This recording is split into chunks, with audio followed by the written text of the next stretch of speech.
Hello everyone, welcome back to the Valley Press News. Today we are here at Indira Gandhi Government College Teju, and let me tell you about today's program. Here at IGG Auditorium, a counseling program on APCC and APSSB examination is organized by all Mishmi Student Union. And for today's program, as a resource person, we have Shri Bittu Kri, first rank holder APCS 2016, Shri Rome Mele, second rank holder APCS 2016, Dr. Ashmi Mega, TDO Lohit District, and Shri Jaki Tulang, AE, Lower Diwang Valley District. So let's have a look on today's program, how the resource person guide and motivates the aspirations. Taking opportunity of this platform, I would also like to tell that why all Miss Students Union AMSU is organizing this counseling program. As we all know, the education scenario Mishmi Hills, Mishmi community is in worse condition. Just day before yesterday, I had seen the result of JERWT. वहाँ कोई मिश्मी लड़का का नाम दिखाई नहीं दिया और उस दिन कुछ दिन पहले सब इंस्पेक्टर का रिजल्ट आया 100 से भी 20 ज़्यादा पोस्ट क्रिएट किया स्टेट गवर्नमेंट ने। वहाँ भी केवल हमारा मिश्मी लड़का 3 ही मिला। उससे थोड़ा पहले जाए UTC LDC का रिजल्ट आया SSB का, एक भी लड़का को नहीं मिला। लास्ट 2 साल का आप स्टेट पब्लिक सर्विस एग्जामिनेशन का रिजल्ट देखें, दोनों बैच में नील हो गए। तो हम देखता है कि हमारा फ्रेंड्स लोग Galo students union, Adi students union, Nishi students union, Apatani students union, उन लोग जो क्वालिफाइड और सेलेक्टेड कैंडिडेट्स का लिस्टिंग करता है और हम लोग को शेयर करता है। वो लोग कहता है कि मेरा कम्युनिटी, मेरा ट्राइब से 12 को मिला, 20 को मिला, 40, 30, 40 को मिला। तो उनको जवाब देने के लिए मेरा पास कुछ नहीं रहता, क्योंकि हर समय हमारा कम्युनिटी से जीरो रहता है।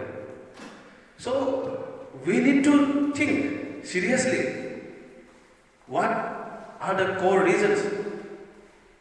इसका कारण क्या है, इसका वजह क्या है, हमको सोचना पड़ेगा। तो अभी देखिए, आज इतना दूर से आया बड़ा भैया बिट्टू करी, रोमे मेले सर, आसमी मेगा मैडम, इतना बिजी रहता है, दुनिया भर का पोर्टफोलियोज लेके रखा है टीसी, फिर भी टाइम निकल के आया। इवन आप यही हिसाब का देखें, अभी मार्च का समय, दुनिया भर का इन लोग का शायद काम रहता है, फिर भी इन लोग क्या। बट मैं बहुत दुख फील कर रहा हूँ कि स्टूडेंट्स का जो टर्न ऑफ, स्टूडेंट्स का पार्टिसिपेशन, इसी कारण से शायद से आज का दिन हम लोग बहुत पीछे जा रहे हैं। अभी आज का दिन यहाँ कोई डांस करने वाला, गाना गाने वाला, कोई मौज मस्ती करने, फुटबॉल के लिए अगर बुला था, सब लोग आ जाना था। तो मैं एकदम मैंने खराब लगता है। यहाँ इसका मतलब यही साबित करता है कि मैक्सिमम स्टूडेंट्स जो यहाँ टाइम पास के लिए है, चाहे आईजीजी कॉलेज हो या आउटसाइड स्टेट, अब दुनिया भर का तेजू में है लड़का, हमने खुद देखा, वो लोग आज का दिन पार्टिसिपेट नहीं कर रहे। टाइम पास ही करना है तो कॉलेज जाके क्या करें। हम लोग को उम्र जा रहा है, समय खत्म होते जा रहा है, इससे अच्छा तो डायरेक्ट खेती करता है, इससे अच्छा तो डायरेक्ट पानपुंती बैठता है। क्या चीज का एजुकेशन पढ़ाई का हम नाम में हम लोग कलम करें। तो ऐसा होता रहा तो हम लोग का मिश्मी का जो स्टेटस और डाउन होते जाएगा। अभी देखिए, जब हम लोग बाहर ट्राइब्स का साथ दूसरा डिस्ट्रिक्ट में जाता है, जब कभी भी कॉम्पिटिटिव एग्जामिनेशन का बात करता है, तो मेरा पास केवल 2 आदमी का नाम रहता है, बिट्टू करी सर और रोमे मेले सर।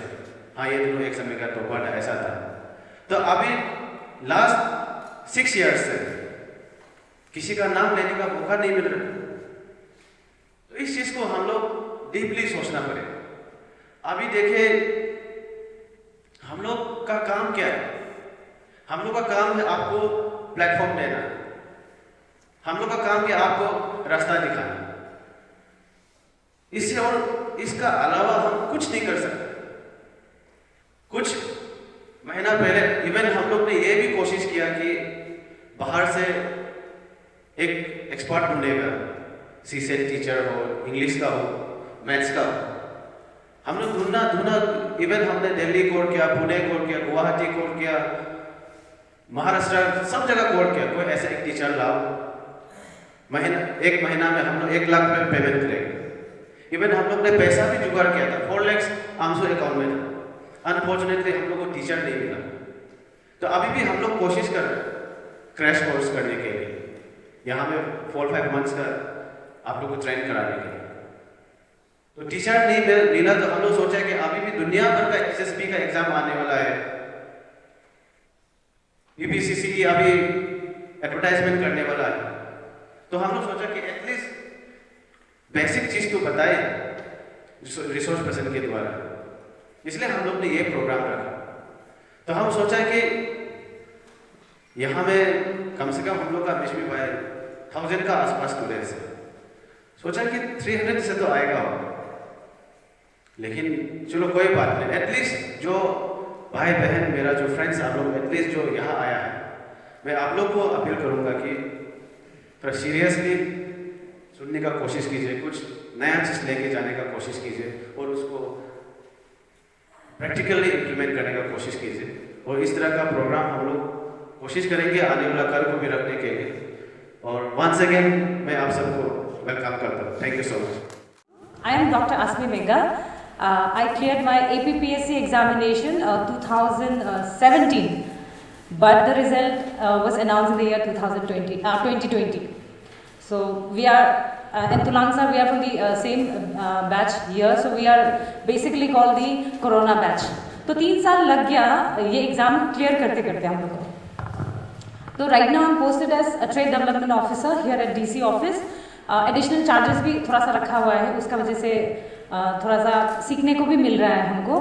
तो आज हमको यहाँ बुलाया है, हमको बिट्टू सर ने खबर किया है कि आमसू लोग ऐसे करने वाला है। I did see the advertisement in Facebook, लेकिन हमको नहीं पता था कि like I have to be a part of it as resource person. But I do feel कि ऐसा जो होना चाहिए, लाइक जहाँ पे कोई रिसोर्स पर्सन आएगा और स्टूडेंट्स को लाइक कुछ एडवाइस दे सकेगा। क्योंकि आई रिमेंबर जब हम फर्स्ट टाइम एग्जाम लिखने के लिए कर रहा था, I was in my final year, I was doing my BHMS final year में, हम कुछ भी नहीं जान के एग्जाम देने के लिए आ गया।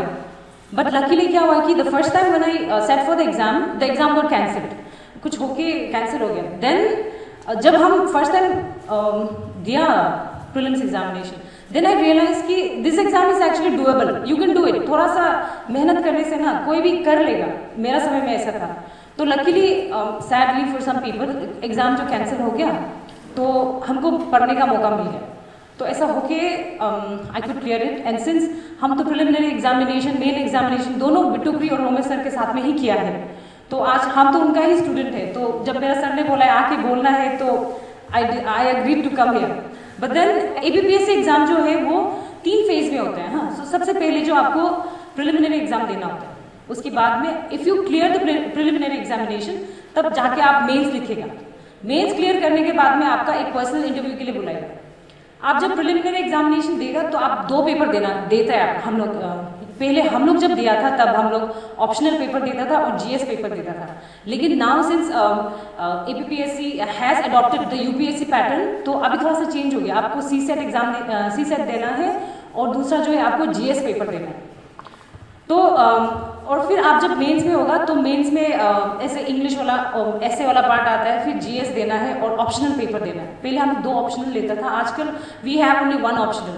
तो this is very good news for everyone, क्योंकि पहले थोड़ा ज़्यादा पढ़ना पड़ता था, अभी भी पढ़ना ही है, बट देन 2 ऑप्शनल नहीं बोल के आपको एक ही ऑप्शनल का तैयारी करना है।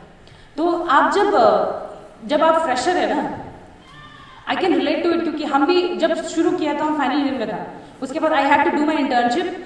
तो हम खुद का कॉलेज का सब्जेक्ट भी पढ़ रहा था, फिर हम APPSC के लिए पढ़ने का कोशिश भी कर रहा था। तो हम आपको बोल सकेगा कि आपको क्या करना चाहिए। तो जब APPSC के लिए पढ़ने बैठेगा, स्पेशली अभी जब UPSC पैटर्न हो गया, तो हम आपको ये एडवाइस करेगा कि आप ऐसे मत करो, निट पिकिंग मत करो कि आप कुछ टॉपिक उठा के आप पढ़ लिया ना, कि आप प्रिलिमिनरी एग्जामिनेशन के लिए पढ़ रहे हैं, ऐसे प्रिपेयर नहीं करना है। आपको इन डेप्थ थोरो कम्प्रहेंसिवली पढ़ना है, आपको मेंस के लिए पढ़ना है। तो आप जब मेंस के लिए पढ़ेगा तो उससे आपका प्रिलिमिनरी एग्जामिनेशन का जो पोर्शन है वो भी कवर हो ही जाएगा, क्योंकि ज़्यादातर ऑलमोस्ट सेम है ना। तो आप ऐसे पढ़ना है कि आप मेंस के लिए पढ़ रहे हैं, जैसे थोरो पढ़ना है। आप एक टॉपिक उठा के एक बुक से आपने ये टॉपिक पढ़ लिया, फिर दूसरा टॉपिक आप वो बुक से उठा लिया, आप थोरोली स्टडी नहीं किया है तो आप उसका बैकग्राउंड जो उसको आप नहीं जान सकेंगे। तो अगर आपका जब ऐसे नॉलेज जो है अधूरा है, यहाँ से थोड़ा थोड़ा पढ़ा है, आजकल का तो जो ऑप्शनल जीएस में जो क्वेश्चंस आता है वो भी ऐसे, पहले तो वन वर्ड होता था, इट्स ईदर, आपको एक सवाल देगा ना, where is this thing located, it's either Australia, ये 4 ऑप्शन। इट्स वेरी इजी, आप तुक्का मार के भी लिख सकते हैं। Nowadays what happens is like you have 4 options there in sentences, you have to know कि इसका क्या है, it's either A B, both of them, neither of them. तो ये तो आपका लाइक एक लिमिटेड नॉलेज होने से आप नहीं सकेगा, इसलिए कॉम्प्रहेंसिवली पढ़ाई करना है। तो जैसे हम बोल रहा था, आपको ऐसे पढ़ना है जैसे कि आप मेंस के लिए पढ़ रहे हैं जैसे ना, और जब आप प्रीलिम्स एग्जामिनेशन, जब नोटिफिकेशन निकलेगा तो यू विल हैव 2 मंथ्स ऐसा का टाइम, और 2-3 मंथ्स ऐसे मिलेगा। तो उसके बाद आप प्रीलिम्स होने के बाद में जब आप you clear your prelims examination, mains आने से पहले भी 2 मंथ्स ऐसे मिलेगा, विच इज़ नॉट इनफ। आप मेंस के लिए अगर आपको ये एग्जाम क्लियर करना है तो वो 2-3 मंथ्स इनफ नहीं है। इसीलिए शुरू से ही अगर आप पढ़ेगा, मतलब मेंस को ध्यान में रखते हुए, तो ईजी होगा आपके लिए पोर्शंस को कवर करने के लिए। तो शुरू से ही आप ऐसा कोशिश करना है कि आप मेंस को ध्यान रख के आपको पढ़ाई करना है। तो जो जीएस होता है ना, जीएस में जो 4 पेपर होते हैं, एक सब्जेक्ट जीएस है, उसमें 4 पेपर होते हैं, जीएस 1, 2, 3, 4। तो सबका 250 मार्क्स होता है, तो कि 4 सब्जेक्ट हुआ तो 1000, राइट। तो ऑप्शनल में 2 पेपर होगा, पेपर 1, पेपर 2, तो उसका 500 है। पहले समय में when we appeared for APPSC examination, तब क्या होता था कि ऑप्शनल का थोड़ा ज़्यादा मार्क्स होता था। तो जीएस में तो we would all score equal, सबको एवरेज मार्क मिलेगा ना, सबको जैसे कि मान लो कि पॉइंट कुछ percent, like 5 marks, 1 mark, 2 marks हम लोग आगे पीछे है। लेकिन अभी क्या हो रहा है कि जीएस का थोड़ा ज़्यादा वेटेज है मार्क्स में ना, 1000 है, और ऑप्शनल का 500 है। इसे जीएस को आप अच्छा से पढ़ाई करना है। हाँ, तो जीएस पेपर 1, 2, 3, 4 में क्या है, सबसे पहले एग्जाम लिखने से पहले आपको मालूम होना है कि पेपर 1 में कौन सा सब्जेक्ट आता है, पेपर 2 में कौन सा सब्जेक्ट है, पेपर 3 में कौन सा सब्जेक्ट है। तो पेपर 1 में बेसिकली जो हिस्ट्री वाला पार्ट है ना, जैसे कि Indian history, culture, history and geography of the world and society, वो वाला पार्ट आता है। हाँ, फिर पेपर 2 में जो है पॉलिटी वाला पार्ट, जैसे कि constitution, governance, welfare initiatives and social justice और इंटरनेशनल रिलेशंस बोल के टॉपिक्स आए। फिर पेपर 3 में science and technology, economy, agriculture, biodiversity, security and disaster management है, और जो पेपर 4 है उसमें एथिक्स, इंटीग्रिटी एंड एप्टीट्यूड है। तो आप जब ये एग्जाम पढ़ने के लिए डिसाइड किया है कि आप ये एग्जाम देगा, तो सबसे पहले तो first thing you need to do is, आपको you have to have this syllabus कि आपको कितना से कितना पढ़ना है। आप एग्जाम मतलब जो आप कॉलेज में पढ़ते हैं ना, इससे थोड़ा सा डिफरेंट है ये। It's better if you limit your self with in the syllabus, like आप उससे स्ट्रे मत करो, बाहर मत पढ़ते रहो। अगर वो एग्जाम में नहीं आएगा तो सिंस आप ऑलरेडी टाइम भी नहीं है ना, तो इट्स बेटर कि यू लिमिट योर सेल्फ, कि आपको पता होना है सिलेबस कहाँ से कहाँ तक है। जब हम लोग एग्जाम दे रहा था तब एक मोटा सा एक किताब होता था APPSC का ना, तो उसको मतलब हम लोग ढूंढते रहते हैं कहाँ में क्या है, मतलब सिलेबस कहाँ है, हम उसको देखता भी नहीं था और खुद से अंधाधुंध पढ़ते हैं। तो कभी कभी हम लोग ऐसे टॉपिक पढ़ लेते हैं जो एग्जाम में आएगा नहीं है, लेकिन हमने इतना मेहनत किया है, I spend my energy and time on studying something जो आएगा ही नहीं है। इसलिए गेट इट प्रिंटेड, जितना भी सिलेबस है ना उसको आप प्रिंट करके हैंडी रखना है, कि आप जब पढ़ रहा है तो आपको मालूम होना है हम जो पढ़ रहे हैं वो आएगा एग्जाम में, सिलेबस के अंदर में है। So that's why I am studying it. तो सिलेबस आपके पास रेडी होना है। और अभी जो नया पैटर्न आया है ना, वो लास्ट ईयर 2021 में ही आया है। तो what you have to do is, you have to collect the question papers, जो प्रिलिमिनरी एग्जामिनेशन और जो मेंस का एग्जामिनेशन लास्ट ईयर का जो फर्स्ट टाइम यूपीएससी पैटर्न होके आया है ना, वो आपके पास होना पड़ेगा। और मेक श्योर कि यू हैव एटलीस्ट 5 years का पुराना यूपीएससी क्वेश्चन पेपर, क्योंकि अरुणाचल प्रदेश का क्या है कि मतलब इट इज नोटोरियस फॉर, कभी ऐसा हुआ ना कि जो पुराना क्वेश्चन पेपर को छाप दिया, तो ऐसा हो जाता है कभी कभी। तो इट्स बेटर कि आप पुराना क्वेश्चन पेपर को अपने साथ में रखना है। और जब आप पुराना क्वेश्चन पेपर को पढ़ेगा तो you will also get an idea कि ये रिसेंट टाइम्स में कौन सा वाला पार्ट को ज़्यादा इंपॉर्टेंस दिया है, मतलब पॉलिटी से ज़्यादा सवाल आया है या फिर हिस्ट्री से आया है या फिर ज्योग्राफी से आया है। तो ये सब जानने के लिए आपके पास एटलीस्ट 5 ईयर्स का पुराना क्वेश्चन पेपर होना पड़ेगा। और जो पुराना APPSC एग्जामिनेशन हुआ है रिसेंटली जो कंक्लूडेड है ना, उसका क्वेश्चन पेपर रखो अपने पास और सिलेबस अपने पास रखना है अच्छा से। और अंडरस्टैंड कि लाइक आप लोग फाइनल ईयर में हैं, आप लोग फर्स्ट टाइम पढ़ने जा रहे हैं, आप लोग ये खत्म करके शायद जैसे नोटिफिकेशन निकलेगा, some of you might rush to Itanagar to study something, but then before you do that हम आपको, मेरा एक्सपीरियंस आपको ये बताएगा कि आपको खुद का होमवर्क करके जाना पड़ेगा। जैसे कि आपने कुछ भी नहीं पढ़ा है, आप ईटानगर चला गया ना पढ़ने के लिए, जैसे कि हम GS क्लास में बैठता था ना, तो बहुत सारा लोग बहुत साल से प्रिपेयर करके आते हैं, तो हम तो सोचते हैं कि हम वहाँ सीखेगा, जब हम वहाँ जाएगा तो you get demoralise and discouraged कि इतना सारा लोग इतना सारा चीज़ जानते हैं। तो इसलिए आप जब भी आप पढ़ने जाएगा उससे पहले आपको अपना होमवर्क करके जाना है। आप एटलीस्ट NCERT जो है ना, NCERT को अच्छा से थोरोली पढ़ना है। इतना सारा टॉपर्स लोग है जो UPSC टॉप किए, जो हम लोग का स्टेट का टॉपर्स है, दे डू एडवाइस कि you will have to go through NCERT। तो आपको NCERT तो पढ़ना ही है सब सब्जेक्ट का, एटलीस्ट 8, 9, 10, 11, 12 नहीं होने से भी एटलीस्ट 10, 11, 12 तो पढ़ना है। उतना पढ़ के आप क्लास में जाओ, नहीं तो क्लास में teacher might be asking some question and बहुत लोग बहुत स्मार्टली आंसर देते हैं, उसको देख के आपको लगेगा कि वो हमको ये नहीं आता है, हमको ये भी नहीं आता है, हमको ये भी नहीं आता है, आप फर्स्ट स्टेज में डिस्करेज हो जाएगा। इसलिए कुछ तो पढ़ के जाना है अपना तरफ से, एटलीस्ट NCERT जो है उसको खत्म करके ही आप ईटानगर जाना है, वहाँ में पढ़ाई करना है। नहीं तो उससे पहले भी अगर if you are final year में है या फिर खत्म करके बैठा है तो अभी से शुरू करना, आप उसको शुरू कर सकते हैं। और आप एक कोशिश करना है कि आप जितना भी स्टैंडर्ड बुक्स है ना, जो सब लोग बोलते हैं कि उसको पढ़ना है, उसको पढ़ने से ठीक है ना। उसके बाद में स्टैंडर्ड बुक को रेफर करना है, और जो स्टैंडर्ड बुक्स है जैसे कि लक्ष्मीकांत का आदमी लोग बोलते हैं ना, पॉलिटी का जो लक्ष्मीकांत है, ऐसा वाला बुक्स जो स्टैंडर्ड बुक्स है उसको आप थोरोली पढ़ना है। जैसे कि हम बोला निट पिकिंग नहीं करना है, आप यहाँ से फंडामेंटल राइट्स पढ़ रहे हैं, फिर कुछ कुछ पोर्शन यहाँ वहाँ से पढ़ रहे हैं, ऐसा नहीं होना, आपको थोरोली पढ़ना है उसको। आप जैसे रिलीजियस बुक पढ़ता है ना आदमी, बाइबल पढ़ते हैं, वैसे थोरोली शुरू से लेके लास्ट तक पढ़ना है। और जब आप ये स्टैंडर्ड बुक्स पढ़ रहे हैं ना, तो I tell you this thing, क्योंकि since I am not from arts background, I found it very थोड़ा बोरिंग लगा है। एक तो इतना मोटा किताब ना, और एक तो मेरा खुद का सब्जेक्ट भी नहीं है। तो व्हाट यू डू इज शुरू में you just go through it, अगर तुम समझ रहे नहीं समझ रहे इट्स ओके, आप पढ़ते जाओ। फिर सेकेंड टाइम जब आएगा तो थोड़ा समझ में भी आएगा कि क्या है बोल के। और मेरा पर्सनल एक्सपीरियंस है, हम आपको एक चीज़ बोलेगा कि इतना मोटा किताब है ना, तो हम जब उसको पढ़ने शुरू करेगा ना, तो अगर हम उसका मिडिल में भी पहुंचा ना, I feel a sense of achievement कि हम बीच तक इतना पढ़ दिया, अभी इसको हम खत्म करना पड़ेगा बोल के ना।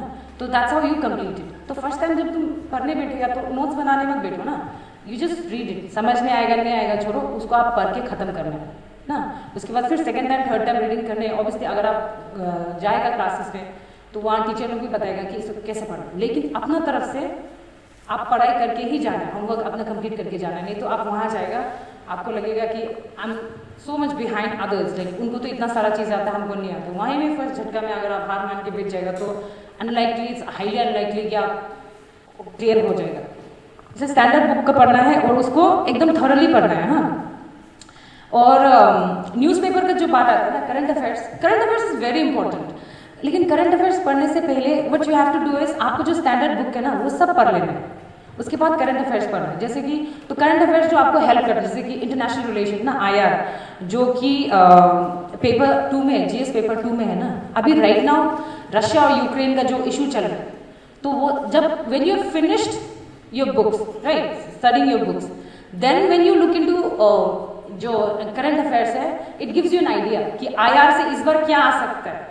क्योंकि सिंस रशिया एंड यूक्रेन का इशू इतना बर्निंग टॉपिक है, तो मोस्ट लाइकली कि they will ask you question from that topic. तो जो पुराना USSR था उसका बाद में पढ़ लीजिए, इंडिया रशिया जो रिलेशन है उसको पढ़ लीजिए। साथ साथ क्या होता है कि करंट अफेयर्स जो है just not, it helps you, like GS का मेजर जितना भी सब्जेक्ट है ना उसमें आपको मदद करेगा। लाइक पॉलिटी में भी कुछ अगर गवर्नमेंट ऑफ इंडिया ने अगर कुछ नया पॉलिसीज लाया है तो उसमें से you can chalk it out कि हाँ अभी पॉलिटी में से ये साल ये इम्पोर्टेंट हुआ है तो ये पूछेगा। जैसे कि इस बार हम लोग आज़ादी का अमृत महोत्सव मनाया है, ठीक से, तो उसमें अनसंग हीरोज जो फ्रीडम फाइटर्स लोग था ना, तो मे बी उससे रिलेटेड कुछ आ सकता है। तो करंट अफेयर्स जो आपको ये चीज़ में हेल्प करता है। तो करंट अफेयर्स आप लोग कहाँ से देखेगा, एक मंथली एक कंसाइज वाला एक विजन IAS का आता है, मतलब कि ये मंथ खत्म हो गया तो एक बुकलेट बना के देते हैं, you can go through that. Otherwise सब लोग सजेस्ट करते हैं कि न्यूज़पेपर पढ़ना है। I personally found it very boring newspaper पढ़ने के लिए, क्योंकि though I wanted to be a journalist growing up, लेकिन आई फाउंड इट, हमको नहीं समझ में आता था कि इससे क्या पढ़ना है बोल के। तो there are certain channels in YouTube, वो लोग क्या करते हैं कि आपको न्यूज़पेपर का एनालिसिस करके देता है। बट मेरा पर्सनल सजेशन हम ये होगा कि आप ना वो जो एनालिसिस है ना उसको आप हिंदी में मत सुनो। मेरे साथ ये हुआ है, हम जो हिंदी वाला सुनता था and then I sat down to write the exam in English, तो I know this thing in Hindi but then to क्या बोलेगा उसको, आप बैठ के अभी उसको इंग्लिश में लिखने के लिए थोड़ा समय लग जाता है। तो इट्स बेटर अगर आप उसको इंग्लिश में ही सुनेगा ना, तो वो जो एनालिसिस होगा उसको print it out and then read it. तो अगर आप कोई यूट्यूब चैनल ही फॉलो करने वाला है करंट अफेयर्स के लिए, तो डू दैट डेली, हमेशा करना है ऐसी चीज़। और आप ये सोच रहे हो इतना पढ़ना है, वो तो पढ़ना ही पड़ेगा अगर आपको एग्जाम क्लियर करना है ना। तो डेली का डेली न्यूज़पेपर का एनालिसिस होगा, उसको कोशिश करो कि यू डू इट, आज का तो आज ही खत्म करना है ऐसे करके। तो अगर ये सब चीज़ थोड़ा चीज़ आप अपना तरफ से कर सकेगा तो इट्स वेरी गुड। और एक चीज़ है कि you have to do hard work, साथ में आपको थोड़ा सा स्मार्ट वर्क भी करना है। जैसे कि हम आपको बोला है ना, पुराना क्वेश्चन पेपर से आपको आइडिया मिलता है कि कौन सा पोर्शन हम लोग को अच्छा से पढ़ना है। जैसे कि हिस्ट्री में ऐसा बोलता है कि हिस्ट्री जो है एंशियंट, मिडीवल और मॉडर्न होता है ना, तो पुराना क्वेश्चन पेपर को if you see it is की लाइक ज़्यादातर उसका मेजर चंक जो क्वेश्चन आता है वो मॉडर्न इंडियन हिस्ट्री से आता है, जो एडवेंट ऑफ यूरोपियन और नेशनल मूवमेंट है ना, वहाँ से ज़्यादा आता है। फिर मिडीवल में इतना सारा पोर्शन है, जैसे कि दिल्ली सल्तनत, फिर तुगलक लोग है, ये बहुत सारा आएगा वो, तो उसको पढ़ के भी इतना सारा क्वेश्चंस तो नहीं आ रहा है, तो आप उसमें बहुत सारा एनर्जी वेस्ट कर रहे हैं ना। तो इसलिए आप इफ़ यू सी पुराना क्वेश्चंस तो यू विल फाइंड कि मॉडर्न इंडियन हिस्ट्री ज़्यादा क्वेश्चन आ रहा है, उसको थोड़ा ज़्यादा ध्यान दें। मिडीवल को भी ध्यान देना ही है क्योंकि क्वेश्चन आएगा तो you will have to write it, attempt it, right. तो इसीलिए उसको, लेकिन उससे थोड़ा ज़्यादा ध्यान जो है आप मॉडर्न को दीजिए, फिर एंशियंट को देना है, फिर मिडीवल को देना है। तो पुराना क्वेश्चन पेपर जो आपको दिस पे आपको हेल्प करेगा। और एनसीईआरटी में आई मीन हिस्ट्री के लिए तो आपको एनसीईआरटी पढ़ना है, साथ में जैसे कि स्पेक्ट्रम का मॉडर्न इंडिया, बिपिन चंद्रा, ये सब पढ़ने से भी हो ही जाएगा। लेकिन इसको भी आप जो भी बुक पढ़ेगा थॉरली पढ़ना है। अगर आपको आइडिया नहीं है क्या बुक पढ़ना है तो इट्स बेटर कि आप you should ask someone who has appeared this exam, who has cleared this exam. Otherwise आप गूगल करने से भी आपको मिल ही जाता है कि कौन सा स्टैंडर्ड बुक है जिसको पढ़ने से आप क्लियर कर सकेगा। उसके बाद में जो पॉलिटी का बात आता है ना, तो जैसे हम बोले लक्ष्मीकांत तो पढ़ना ही है, अच्छा से पढ़ना है, अच्छा से पढ़ना है उसको। उसके बाद में जो आर्टिकल्स होता है ना, they are very important and they will also help you. Tulang sir बाद में बोलेगा ऐसे राइटिंग के बारे में। अगर आप कुछ टॉपिक के बारे में लिख रहा है तो बिट्टू सर ने हम लोग को बोला था जब हम लोग पढ़ रहा था कि you can sprinkle your articles यहाँ वहाँ, जो सपोर्टिंग वाला है ना, कि इसको यहाँ डाल दो, इसको वहाँ डाल दो, तो दैट विल हेल्प यू। तो आपको मिल जाता है, एक चार्ट मिलता है बाजार में, जो जितना आर्टिकल्स है उसका आप उसको लगा के रखिए आगे में, उसके बाद उसको पढ़ सकता है। सिंस मेरा ऑप्शनल पेपर जब हम दे रहा था वो ज्योग्राफी था, तो हम ये बोल सकते हैं कि ज्योग्राफी का जो एनसीईआरटी बुक ना बहुत अच्छा है। और हम लोग के समय में we used to refer to Savindra का बुक ना, लेकिन NCERT is well and good, आप उसको अच्छा से पढ़ सकते हैं। और उसके बाद कुछ नया टॉपिक इस बार ऐड हुआ है जो पर्सनली हमने भी नहीं दिया है। जैसे कि पहले एथिक्स एंड इंटीग्रिटी बोल के ऐसे चैप्टर नहीं था। हम लोग के समय में 2 जीएस का लाइक पेपर होता था, पेपर 1 पेपर 2, आजकल थोड़ा एक्स्ट्रा से ऐड हो गया। तो इंटरनल सिक्योरिटी जो है हम लोग पढ़ता ही था पहले भी, अभी उसको एज सच एक अलग सा पोर्शन बना के दिया है। तो सिंस आप नॉर्थ ईस्ट अरुणाचल प्रदेश का है तो यू शुड नो आपका जो प्रॉब्लम चल रहा है NSCN का जो है, उसके बाद में फिर ये जो नक्सलिज्म है, ये सब प्रॉब्लम वो सब आपको मालूम होना है। तो आप जो है जब आप जनरल स्टडीज पढ़ेगा तो आप मेन स्पेसिफिक पढ़ना है 1 मंथ बिफोर योर एग्जाम। जैसे कि अभी पढ़ के अब 1 महीना बच गया आपका प्रीलिम्स एग्जाम से पहले, then what you need to do is you need to like आपको मॉक टेस्ट देना बहुत जरूरी है। आप जितना मॉक टेस्ट हो सकता है आप देना है। और आप ये नहीं सोचना है कि मतलब मेरा मार्क्स बहुत कम है, हमको बहुत शर्म लग रहा है। योर कॉम्पिटिशन आप जो खुद के साथ कर रहे हैं, your performance needs to like you know increase. आपको ये मत सोचिए कि आप क्लास में टॉप करके एग्जाम क्लियर नहीं करेगा, that will be more embarrassing. तो इसलिए आप क्या करना है कि आप ये मत सोचो कि दूसरा से मेरा मार्क्स बहुत कम आ रहा है, आपको टेस्ट देना ही है। और टेस्ट देने से क्या होता है कि आप टाइम मैनेजमेंट भी अच्छा करेगा। सिर्फ प्रीलिम्स के लिए नहीं, मेंस में भी ऐसा है।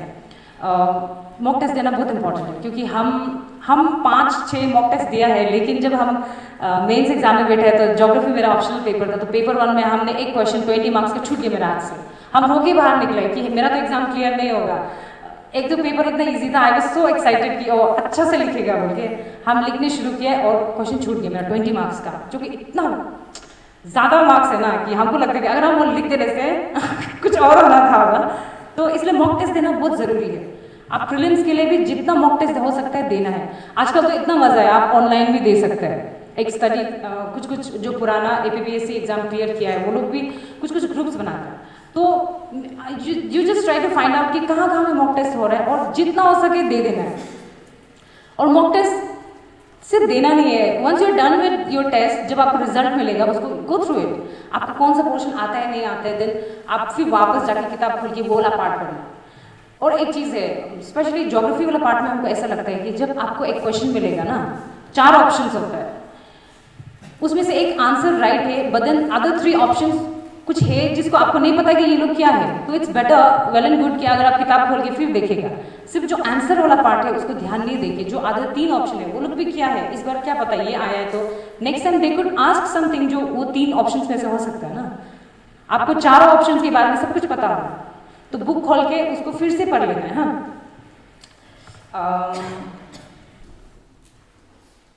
और CSET का एक एग्ज़ाम होता है जिसमें बहुत सारा आज का बच्चा लोग, स्पेशली मेरा बैच में भी, इस बार हम एग्ज़ाम नहीं दिया, लेकिन जो एग्ज़ाम देते हैं वो लोग बहुत डरता है CSET एग्ज़ाम से ना, कि हम लोग तो मैथ्स पढ़ा नहीं, हम लोग तो आर्ट्स स्टूडेंट है। तो इतना नहीं डरने से भी होगा, क्योंकि उसमें ना बहुत सारा पार्ट होता है, जैसे कि सिर्फ मैथ्स नहीं बोल के उसमें इंग्लिश का एक जो पैराग्राफ टाइप होता है, वो तो हम क्लास 8, 9, 10, 11, 12 में सॉल्व करते ही हैं। You read a paragraph and you answer the question which is asked, right, वो वाला पार्ट होता है। फिर डाटा इंटरप्रिटेशन, आपको एक ग्राफ मिलेगा, पाई चार्ट मिलेगा, वो तो जैसे कि कुछ ग्राफ दिया ना, इतना रेनफॉल का ये तो उसको देख के तो आप बोल ही सकना चाहिए, और उतना तो होना ही चाहिए, क्योंकि since you are going to be an administrator, अगर छोटा सा इंटरप्रिटेशन आप नहीं कर सकने से क्या बोलेगा, आप प्रैक्टिस कीजिए उसका।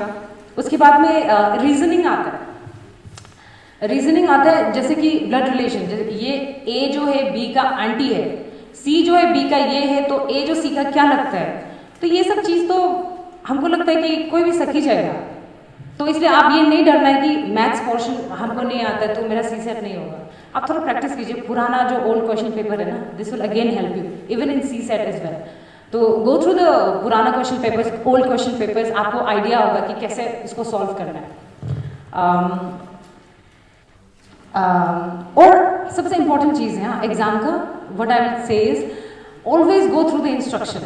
हम लोग क्या करते हैं ना, जब एग्जाम आएगा ना, अभी टाइम नहीं है सोच के हम लोग फटाफट पढ़ने बैठते हैं, इंस्ट्रक्शन तो पढ़ता ही नहीं है।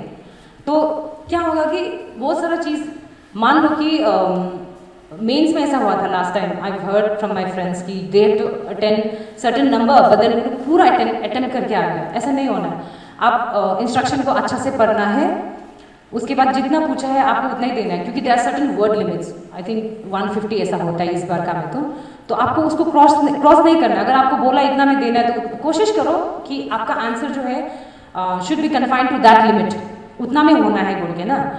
उसके बाद में जो CSET होता है ना, उसमें आपको सिर्फ क्वालिफाइंग मार्क्स निकालना 33%, टोटल 80 सवाल होता है, 80 क्वेश्चन या 80 क्वेश्चन, उसमें से आप 27 भी करेक्ट करता है तो आप पास हो ही जाएगा ना। तो आपका जो उसका मार्क्स काउंट भी नहीं होता है, आपका जो सिर्फ GS जो होगा उसका मार्क्स ही आपका काउंट होगा। हाँ, और तो और हम आपको ये बोलेगा कि जब आप पढ़ाई करते हैं, व्हेन यू डिसाइडेड कि you are going to give this exam, तो आप कोशिश कीजिए कि लाइक आप अपना बेस्ट देगा इसमें ना। कभी कभी ऐसा होता है कि ह्यूमन नेचर है, टेंडेंसी कि आप ज़्यादा देर तक कभी कभी पढ़ाई नहीं कर पाते। तो I have been asked this question many times by my जो बहन लोग हैं, फ्रेंड्स लोग हैं, कि कितना देर पढ़ना है और कैसे मतलब कि पढ़ते रहना है ना। तो इसमें तो हम यही बोलेगा कि only you know why you want to clear this exam. अभी वो जो रीज़न है, this could be very personal, या फिर you want to do this for your family, you want to do it for yourself, और जो भी है ना। तो कैसे खुद को इंस्पायर्ड रखना है हमेशा, जैसे कि आप बोर नहीं हो जाना पढ़ाई के लिए। हमको ऐसा लगता है कि this is what I did. एक जगह में ना आपको लिख के रखना चाहिए कि आपको ये एग्जाम क्यों क्लियर करना है। I want to do this for myself, I want to do this for my parents, I want to show this person this thing. कुछ भी reason हो सकता है, personal, बहुत बच्चा reason वो भी हो सकता है, but then if it inspires you to study, आप जब बोर हो रहे हैं, आप पढ़ने में बहुत दिन से नहीं पढ़ रहे, if you just open this thing up, दुनिया का मत बता हम क्यों दे रहे हैं ना, उसको पढ़ो, if it helps you to study, तो इसलिए ये होना है आपको मालूम होना है कि आप ये एग्जाम क्यों दे रहे हैं. और मिशमी में हम लोग का वी हैव सैडली बहुत लिमिटेड, बहुत कमी है हम लोग का जो क्या बोलते हैं ऑफिसर्स लोग हैं. तो इट्स आई वुड वांट कि मेरा जितना जूनियर्स है जो मिशमी सोसाइटी से आता है, like they should clear this examination. तो that way what you can, आप खुद के लिए तो अच्छा करेंगे ही है, साथ में it will be a pride for the society as well कि हम लोग का सोसाइटी से इतना सारा ऑफिसर, जैसे आप लोग का आसिंदो ने बोला है ना कि हम लोग का है ही नहीं, बिट्टू सर उसके बाद में रोमेश सर के बाद में कोई नहीं है. तो here's your chance. You can clear this exam and bring like pride, glories for not just for yourself and your family, but for your whole tribe. So with this, I would like to end. And अगर आपके पास में कुछ सवाल है, you can ask. And I know यहाँ पे बहुत सारा learned सर लोग हैं, they will be able to guide you better. मेरा तरफ से जितना हो सका है, I've tried my best. तो all the best to all of you. And सब लोग एग्जाम दीजिए एंड देन ट्राई कि आप मेंस मतलब एग्जाम क्लियर करने लायक वो सोच के एग्जाम देना. आप सिर्फ प्रीलिम्स क्लियर करेगा बोल के एग्जाम नहीं देना है. तो all the best to all of you.